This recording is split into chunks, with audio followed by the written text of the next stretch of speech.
tubagamba nti Mungu kyakutegekera nga kyo kijja kukola ki kijja kuba temujjayo nniya enniya mwongere muginyweze inshallah taala wabulagera okutuuka obujja ebyo bikoze eki ku saidi eyo abantu bonna bagenda okugenda emaka nga muyita wano shekalanta mujja kubeera naye biidhini taala mujja kuweyambisa mwejjukanye inshallah kakasa nti wona tokikyuseeko mubajja kuba mwogende naye abalayita Uganda mumwina kyasi mumwina bamaseeka bangi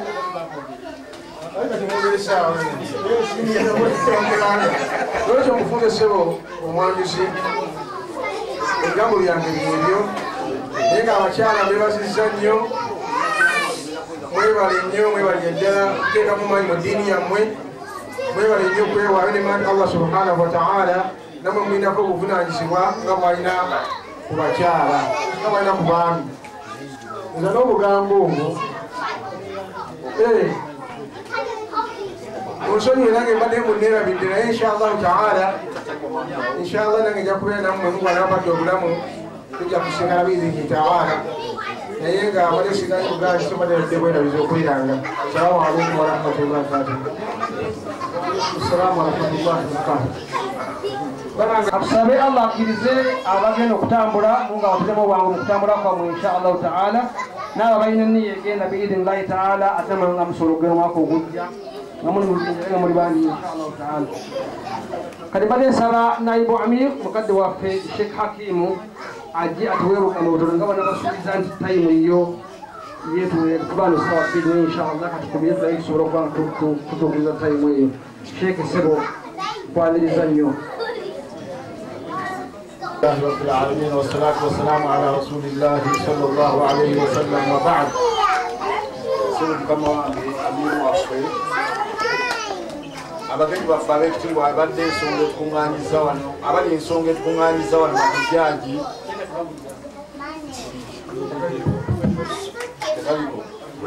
abagenyi baffe ensonga etukuŋŋaanyiza wano abagenda okulambula ennyumba ya Allah subhanahu wa ta'ala abaze okusanyukirako abagenyi baffe. Nze ku lwange sirina bigambo bingi wabula ŋŋamba nti laitani kuntu ma'akum fa afuuza fawzan azima. Singa Allah ansaasira nange nga nsaasidde nembeera nammwe nembeera nga neesiima olwesiima lwokugendako olw'ekiro ekyawaggulu kubanga okugenda okwanukula omulanga gwa Allah subhanahu wa ta'ala kuba kwesiima. Kulwetwale okudda mu bigere nga kwekeka mu bigere okubeera nga njozayoza abali wano abatukiikirira mu Ramadhan ne mugenda mukola umra ne mukomawo kakati abawulira nti mufu obusiiyo okubeera nti ate bagenda okubalekawo baddeyo bannammwe kubanga gye bagenda gye muvudde bwemumanyi kiki ekiri. Abamu abagenda okukola hijja temugendangayo temumanyi kikirwa mulowooza kuba nti mugenda kukola hijja naye ng'ekigambo kyemugendako mugenda ku kanzul ghina eggwanika ly'obugagga obwa ibaada eggwanika ly'obugagga ery'okutya Allah subhanahu wa ta'ala eggwanika ly'obugagga ery'erimu eggwanika ly'obugagga obw'emmaali ey'omunsawo eggwanika ly'obugagga ery'okubeera nti otuuka mu maaso ga Allah wabakkiriza emirimu gy'oba otigeze bulungi wandiyejjana bighayri hisaabin wala azab. Kubanga mukama waffe Nabbi Muhammad sallallahu alayhi wa sallam atalimbanga kukugamba nti man hajja falam yarfath walam yafsuq, omuntu okola hijja n'otakolera mu byambyone rajaa ila ahlihi oddayo eri abantu bo kayawumin waladathu ummuhu ng'olinganga olunaku nnyoko yakuzaala ng'olinga bebi benda bawundibaya. Amakulu ebyonoono byonna nga Sheikh Kasim atugambye nga bikunkumusenga amakoola g'emiti gya London kaakati wegakola temugenda okubeerako oba mubadde temukimanyi. N'olwekyo mwesumeko ffe twetakula abatagenze kibe nnyo. Naye inshallah kateesabe Allah ganiyu anil alamin Mungu mugagga wandibanga okujja ffe tujja okugenda ate inshallah taala. N'olwekyo nsaba Allah ateekemu abo abanaagenda mmwe Allah bakkiriza okugenda mwesibe munywere mugenda ku kigambo si kitono. Ekigambo kyemugendako kifaanagana nga ffe abasajja abali wano abaalimu. Omuntu bwafa ku kyalo ne bakulonda nti gwogenda okumussa mu kabuli teweesuka gali n'esiini ngenda mussaayo ogenda kufunayo ki okussa omuntu mu kabuli ekiyita kyamuzanya olabe naawe gyoligenda ogumewo gyene ng'olabye munno gyomutadde yabagende Makka mugenda ku kigambo kanzulukina nga we mbagambye ng'obusiraamu bubagamba laisa alaykum junahun an tabtagu fadlan min rabbikum temuyina kali konna konna okwegomba ebirungi ebiriwa Allah subhanahu wa ta'ala fa idha afadtum min arafatin munkurumuruku okuva Arafa fadhkuru Allah inda al-mash'ar al-haram mugelenyo Allah mu mash'ar al-haram yemina wadhkuruhu kama hadakum mogele konyo mwedaili ngawe yabarunga n'abatwala mu kifugu ekyo wa in kuntum min qablihi la min ad-dallin niwankwaddenga mwali babuze okusooka nagamba summa afiidu min haythu afaada an-nasu mweyongereyo abantu abaneyongera abo munava mu Arafa mweyongerayo abantu baneyongera kano bakayita nyongeza kyemmanyi twatula mu ddaala tukola lihaso abagende Makka netube ehizru netube Entebbe netugenda tutuke Jidda tugende Madina netuvayo netwambala n'engoye ne mukama waffe Abiru n'atwambalira mu Irani ngabo bazambala abaaliwo alhamdulillahi rabbil alamin abataaliwo inna lillahi wa inna ilaihi rajiun kwekuusa omwana woyusa eddalusa ebyokuliseeko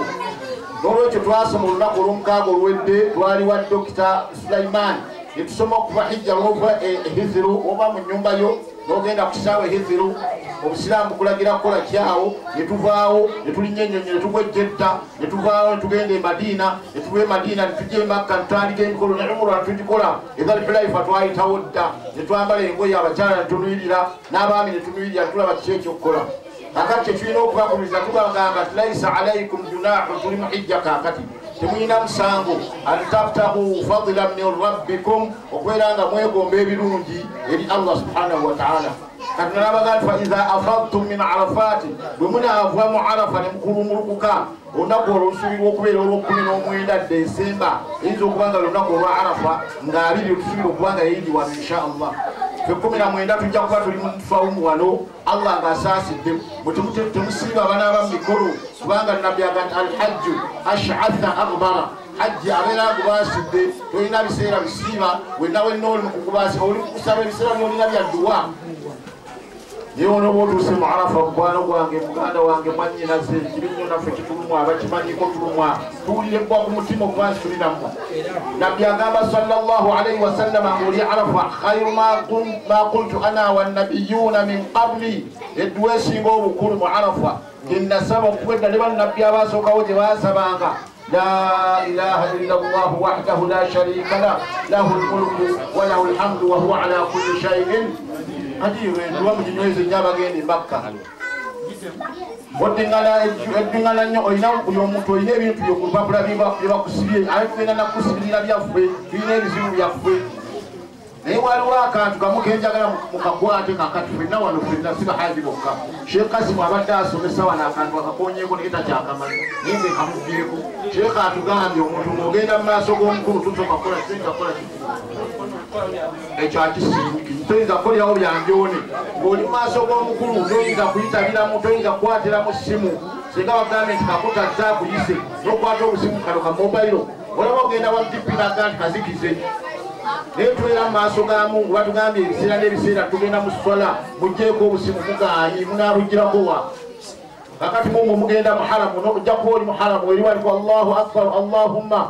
ana abduka wa abdu abdika kagowuliza meseji anti kakati tutuuse katwetooloola ebyo bikola omuntu yagenza okulaga obugonvu mu maaso ga Mungu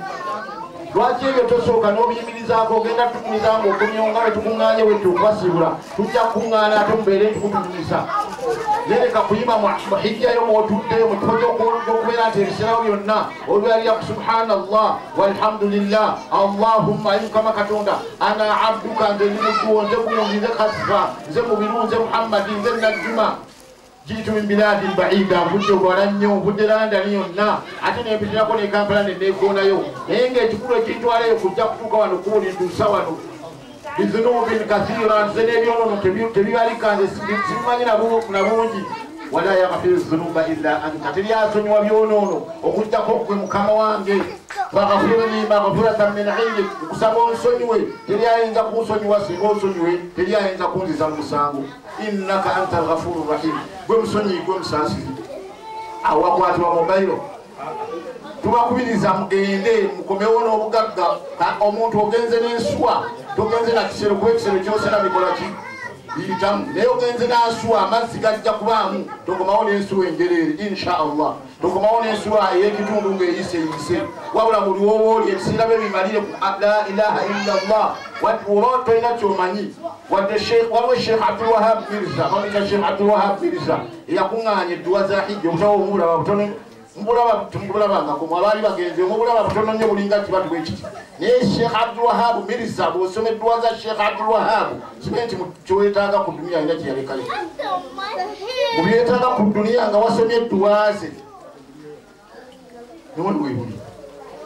so nga ate baulama bo bagamba nti edduwa okuba oli ku tawaafu tekuli dduwa eryawo nti tawaafu eyedduwa esooka naye sheekhe ne basajja bemulaba abambadde ejjuba nakusanga wabwe bagamba hajji tawaafu yagala ngwetolooze allah yabateerawo nga kyengera yabateerawo nga kyengera kwaffe simanyi byogerwa mukama waffe nabbi muhammadi sallallahu alaihi wasallama yaluŋŋamya abantu yakola hijja nakugamba tusalenga bwe yasaala khudhu anni manasikakum nagamba nti nga bwe nkoze hijja bwe mukola ki bwe mba mugikola naye kaakati bw'oyinza okutuuka mu kwetoola nobeeraawo notandika kutunuulira nalabye obukazi obunigeria obuzibe obwa indonesia buyina hiraanizaabwe nnungi nnyo oba buzigulawa noddamu ebyo omanyiyo sheitaani olwokuba nti allah subhanahu wataala yagikpa omuggo n'agikolimira buli wogenda ekwerekera teyinza kulekera n'olwekyo mungu akutaase nywera nnyo buli woba oli ogenda olabe nga weekingiriza kyembadde ngezaako okugamba omusajja oli yategeka edduwa ogenda okuzisomamu edduwa ze terina kyerekano byolina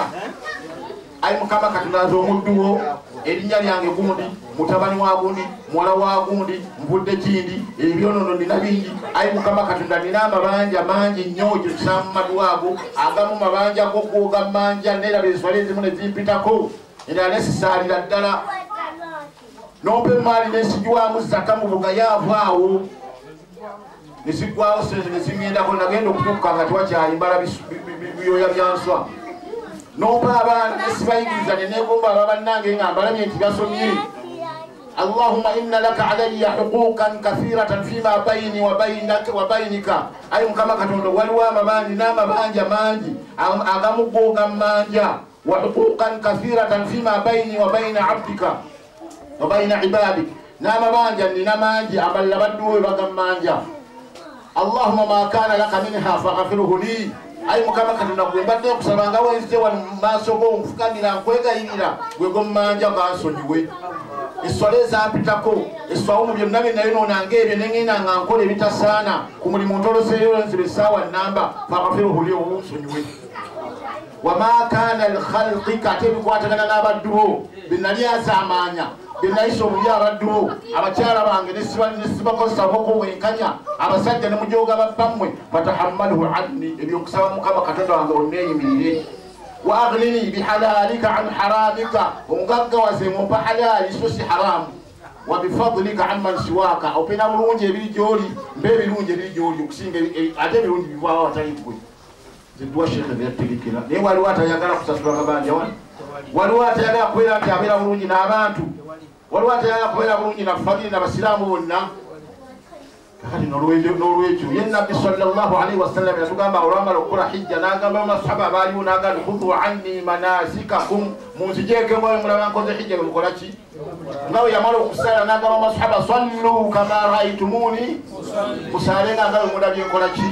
ne bajja batuleeteranga esswala eyo nejjanga etambula netuuka ano ngeri mulaba tusaala walillahi hamdu era bwe mugenda inshallah mugende e Makka mufuuke bajulizi mugende e Madina mufuuke bajulizi mugende e Mina mugende wa mukomewo mugambe nti shekhe mutusaaka bikyamu ffe twalabye ebituufu basaala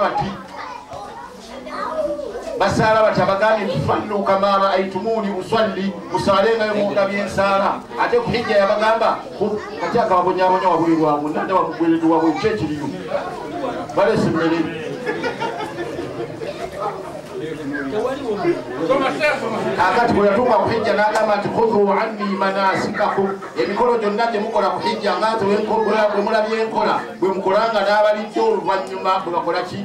bwe bakolanga n'olwekyo muganda wange omwami n'omukyala mwe allah bakkiriza n'abassa mu lugendo n'abawandiisa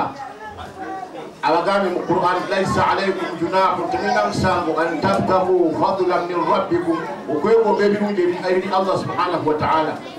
bw'omala okukola emikolo gya hijja n'olengerayo akakaya akalungi n'okajja mu pawundi 10 ng'okabuza eriyala emu laisa alaikum junahun an tabtagu fadla min rabbikum kibagaana kaleeta akantu ako kubanga mugenzi mu hijja katonda nga wagambye liyashhadu manafia lahum balabe emigaso egiri mu hijja obulungi bw'obusiraamu obulungi bw'okwagalana obulungi bwa ibaada n'edduniya n'akhira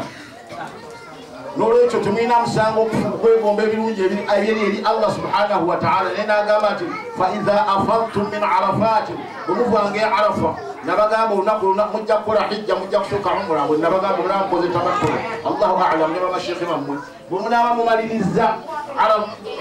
umra nga mukoze tamattu olunaku lwebayita tawuli olunaku olw'omunaana mwezi olwa Dhul-Hijja lwesinaba kuleswakulte mutwe ku kalenda bajja kubagamba musemu mwambale irani zengoye ez'emizizo omwami oyambala wansi eno n'osiba ettawulo abaliwo oluliddo nga mukyajjukira shekhe yabalambaliramu era namusala omwami oyo ababalya mwereri babayita kusoma kyokka temina sukubi yabayita mujjena nebaleeta irani mirimu yalina irani bezagenda nazo nazijjayo netutiriza mupapula shekhe neyesiba eya wansi eyawaku nakituulira wabula ekyakituulamu eki nemunda tebakapala kandawo yashekhe kubaye yali alimbanzi naye mujja kajjamu abakyala mwetuleko amakubira ekifaananyi omukyala iraniyo olugoye olwogenda nalwo nga soyambala obulungi nga wendaba aisa bwayambadde ngoyemulaba hajjati zinda bwayambadde ngoyemulaba gobagambye nalongo bwayambadde awo iraniyo oba yudaaya mukyala mayanja nga bweyambadde oba huda kasitobe yange eno ekifuba kyeno sikyereere okitekerani ngeringa amakanzu gaffe abasiba obulago otegedde yebeera hiraami y'omukyala olugoye tewali kala yonna egamba nayefe abasajja tuli banjeru bisimillah nabbi sallallahu alaihi wasallam zatugamba mwambalenga ennyo engoye zammwe enjeru muziikemu n'abafu bammwe zetwalingamu era zezikola n'ehiraami engoye enjeru kasi mwani sasonde mbiri njala mbinyo abantu kakati kitalina bimango ekirala njozayoza muganda wange yagudde ekiko ku mmotoka n'obwongo omutwe ezo nnyini mpeera Mungu akwagala nnyo ate singa wafudde era walifudde oli haji singa wafudde naye akisidenti yo Mungu akusatulemu empeera ofa insurance kufuna sente naye wamungu efayiro bakonyeemu dda insurance yakuwadde dda yabadde akola akuŋŋaanya sente ajje mu maaso go ya rabbi emmotoka nengoona n'omutwe ogulimu ebbwaliri nazze nabyo bajja byatule waabwana ogenda kubisanga ku lunaku lw'enkomerero ogenda okumanya abasajja bano baali bagaba njogeziyogezi baba bayogera nebbwandisange mu maaso ga Mungu balinsasuddemu nabwekityo mwenna abagenda emakka ekizibu kati kyofuna mu kiseera kino obadde ojja ne bakoona ne weekoona n'ofuna ekizibu naye ng'ojja kusoma osome eririmu ogende mu maaso ga Allah subhanahu wa ta'ala byonna obifunamu bwe mutuuka mu lusenyi arafa nembaganda olunaku lujja kubanga 19 omwezi ogwa Desemba tetujja kubeera wano nga tusiibye mutusabire nnyo naffe inshallah tujja kusaba tusabiragane tetumwelowooza olwokuba muli enfu netusaba Mungu tabiwulira olunaku olwo lwakitiibwa nnyo namwe byemusaba bikulu nnyo naffe byetusaba naye mukama waffe nabbi Muhammad sallallahu alaihi wasallama bassebo ne bannyabo abasigala wano n'abagenda yagamba nti khairu ma qultu ana wannabiyuuna min qabli edduwa esinga obulungi gyetwasabanga mu lunaku olwa Arafa nze Muhammad gyensaba ne bannabbi abansookawo gye baasaba egamba nti la ilaha illa Allah wahdahu la sharika lah lahu lmulku wa lahu lhamdu wa huwa ala kulli shay'in qadir alagala wandiika la ilaha illa Allah wahdahu ogere yoboli lusabuke gomanyi Mungu byanakuwa okujowulira edduwa eyo giddinga naffe abali wano abanasigala wano abatagenze oba oli mu kaabu oba oli ku kirolo ekyo la ilaha illa Allah wahdahu la sharika lah lahu lmulku wa lahu lhamdu wa huwa ala kulli shay'in oba ositula akakadde kasitulireoko la ilaha illa Allah wahdahu la sharika lah lahu lmulku wa lahu lhamdu wa huwa ala kulli shay'in qadir fenna tubeerenga tufuna empeera kubanga nabbi kyeyatukonowalira kubanga obusiraamu tebwayekayo kintu kyonna kyonna wegogaana n'olwekyo tubakubiriza ate nga tubasaalirwa si wa mutima mubi waliwo gye bayita ghitwa kwegandi nsaawa ennungi ng'eno juzi waliwe twasibula ne bagenda kulumula tusigala nahnu ghalithun ngesaaro etuluma naffe twagala kugenda naye Allah teyateeka mwavu bagenze ne bakomawo tusaba Allah yanukire emirimu gye bakozeeyo ne bakoola yatukkiriza nti bakooza buli zaabwe ez'okukowoola kakati abaali abana gaba ogubinja okugenda Mungu ayanukula ebigo z'abantu nga basabe n'omutima omulungi kati abagenda basewo tubeegayiridde muyimeeyo wadde mwagala nnyo ssente n'amayumba n'abaana n'abalongo temutwerabira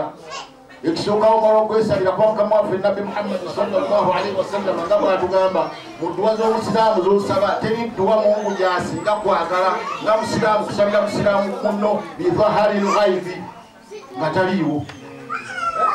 bakanize nga nshekasi Mungu akusaasira osimbe ennyumba ogule n'ebbenzi ng'olyango kati yabalabye wendi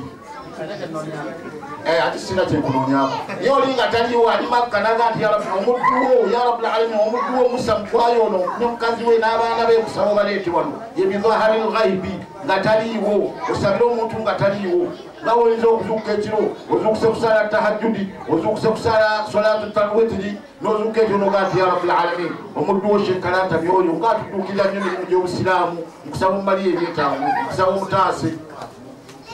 Jemugenze hadhari temuli mukukolima Jemugenze hadhari mwewali okugamba ali Mukama Katonda omukazi oyo mbadde nkusaba bakisoboka nsange nga bamuziise simumanyi nze nkuli ekifaananyi oba mujjawe oba nazaalawe oba bezaalawe oba sizaalawe oba gazaalawe kati muhijja tembeera kukolima wabula mbeera mudduwaaki Mutuwa tugenze kwegayirira Allah atusonyiwa ebyonoono tetugenze ate kuba twesombera kubanga omussi alina omusango munene nnyo Allah n'abaga nti faiza afartum min arafati omunaava mu lusenyi olwa arafa olumujja okusiibamu olusenyi lw'amaanyi nnyo olwo n'olunaku lw'amaanyi nnyo mu nsi yonna lunaku Allah subhanahu wa ta'ala yagamba mukama waffe nabbi Muhammadi sallallahu alayhi wa sallam alyawma akmaltu lakum dinakum وأتممت عليكم نعمتي ورضيت لكم الإسلام دينا ونقول ليرو وبسلام وجود نيتشيغلا تشو بسلام نعم تكاتي جاري مالك جاكيغو قرآن يستعيونيراكو إلى مسيري دو بسلام غايتي نوريتشو شيخ ينيوان نيبازا نياداري تديباجي شيخ قاسم نيبازا نيمو كوسا بسلام نكاما مقواني كابوينا مونو كريتا كابوي عائشة nobele janga kwa Muhammadi nobele ngejja abasajja abamagezi abamanyi abagagga talina kyayagala mu nsi oba ku nsi naye nga tamanyi kugaa ashhadu an la ilaha illa Allah wa ashhadu anna n'olwekyo nsaba Katonda w'ekisa subhanahu wa ta'ala abawa amaanyi agakola obukolo bw'oba toli mulwadde abagenda e Makka sala amagezi okulaba nti buli mukolo ogwekolera ekirungi kyensinza okulaba abasinga okugenda muli basajja b'amaanyi n'abakyala muli b'amaanyi sinalaba mwakutte kaggo sinalamu omugongo gunnuma amagulu gannuma mikono ginnuma sinamulabamu Mungu abawe buli omu okola omukolo gwo oteekemu amaanyi n'enniya Mungu ayanukule insha Allahu ta'ala kubanga bino byogenda okusanga mu maaso ga Allah jalla jalaaluhu n'abaganda bo bonna abasiraamu mugenze okutukiikirira ku lunaku olw'okuba nti mwegezaamu eno lihaso mugende mwegezeemu oliyimirira otya mu maaso ga Mungu n'abaddu ba Allah bamashehe batusomera mu Qur'an tugenda kuyimirira mu maaso ga Allah ku lunaku lw'enkomerero n'abantu b'Adamu bwe tutalabako oyimirire n'aba bannabbi bonna be tutalabako ogenda kuyimirira n'abantu abavudde Indonesia tomanyi kalikyazi zaabwe naye nga booli nabo basiraamu banno kye kibagasi ogenda okuyimirira n'abavudde India nga buli dakiika 3 awaana olinga yakwata binyira byonna ogenze nabo bonna wabula ekibagase Busiraamu ashhadu an la ilaha illa Allah wa ashhadu anna Muhammadan rasulullah oyimirire n'omuntu Mungu bwe yakola mu mutima gwe nga yiye enyinyala omuddugavu olw'okutulako babadde aseka ne yeekaba byegwe bye tubikwatako wagenze ku ibaada Mungu yakulagira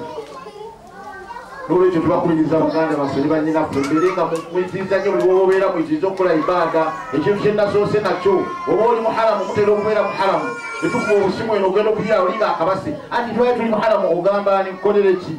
eba ogenda muharamu essimu zijjeeko teryajja kutto ojja kuva eno oba omwami wo gw'oyagala ennyo oba mukazi wo gw'oyagala ennyo akitegede ekyo ogenzeewa goddayo mugaati munnange wakubire twabayo tuli ku ibaada nsonyiwa naye obadde ogamba ki ngendi ndi bulungi sina mutawaana abakazi mugume abasajja teri bakazi mbalike bagende bakole hijja n'abasajja mugume abakazi bamwe bagende eri teri bakwanyi teri bagenda kwatwalya abakazi bamwe buli omu alina ebizibu ebimututte ebimumala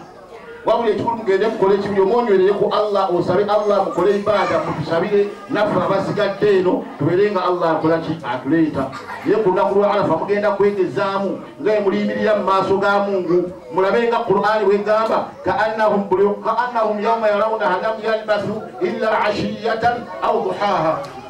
aye egamba etya Aisha yagambye ati ya aina bidira banja kunakuleko belunga abantu bala obwere bwange aurataya aya Mungu namugamba mu Qur'ani tuwelalikiya ko munako olwenkomerero likulli muli'in minhum yawma idhin sha'nu yughnihi buli muntu agenda kweranga alwana awona atyo nakulu nawe ojja kubeera mu Arafa olabe buli omu nga ali ku sha'nu yughnihi duwaki Mungu yalukulate duwa omulala ali mu nfuufu omulala atudde wansi omulala akaaba yeesiga nfuufu omulala yaaseka Mungu yamwokyengera kyakuseka banne basoma omulala yeewuunya omulala asirise olusanyiza okuba nga asirisoloza tasaba naye ng'ali muli ali kuli itibaari yagati ya rabbi nze ali gwoleese wano nze nzize wano ng'asabira muli ekyandibadde kirungi nnyo okubeera nga olulimi olubeera lubisi buli kiseera kwogera ku Allah subhanahu wa ta'ala kubanga eyo sizoni yogendamu mbakuutire okubeera nga mutya Allah subhanahu wa ta'ala obutayitwako swala buli wemba mbeera okubeera nga mukola birungi byereere okubeera nga naffe mutusabira abasigadde eno Mungu atumalire ebizibu naffe atuuse mu kifo ekyo twagalawo nnyo abakyala mugenzi ne bamashekhe buli kyokola kyonna kyonna engeri gye tulina engeri yaffe eri gye mutegedde gye mutabukatabuka mwebuuze nnyo ate buli wootuuka tobalaga kola kintu weebuuze nnyo shekhe gwogamba shekhe tugenda wano tugenda kukola ki so si kumala gatomera ndalebe gundi agenda nange buli woogenda oba ogenda Madiina oba mugenda Makka oba mugenda mu Arafa nga bwe tugambye oba muvaayo nabagamba liwe twali tusoma kano kabaddiramu nga kekasembera olukamala nga neetuulira bwemba muva mu Arafa mujja wa Muzdalifa bwemba muva Muzdalifa nga mujja Mina mu mwema zaffe waliwo awo akafo koyitamu akabutu koyitamu bakayita Wadi Muhassir Nabi sallallahu alayhi wa sallam yatugamba ngobanga oyita mu kantu ako oyitangawo oyanguwa speed wekwakkula nga mugamba ayi Mukama Katonda totuzikiriza mu lusenyi luno lwa busungu bwo aye totubonereza lwa adhabu zolina olusenyi olwo we waali amapambano ga ashabul fil alam tara kaifa fa'ala rabbuka bi ashabil fil alam yaj'al kaydahum fi tadlil wa arsala alayhim tayran ababil tarmihim bihijaratin min sijjin faj'alahum ka'asfin ma'kul. Wassalamu alaykum wa rahmatullahi wa barakatuh. Baga zorugendo bulungi ugendo bulungi n'obudde bulungi walhamdulillahi rabbil alamin. Assalamu alaikum warahmatullahi wabarakatuh. Tubaza nnyo omukadde waffe Shehe omumyuka wa Amir waffe mu United Kingdom Shehe Hakim Kimbowa webale nnyo ebigambo byetusomesezza n'edduwa. Akaseera kano obudde bugenze bannaffe tubaagaliza olugendo olulungi na buli kimu tugenda kusaba mukadde waffe Shehe Amir Kalantani Butanaziba yiga mudde ojje oteekeko envumba womanyi ebigambo byogenda okusibirira abantu bogenda nabo envumbo womanyi abayita e Kampala wabula mpozi kyembajjukizayo kiri kimu e Kampala waliyo obutabo obuli simplified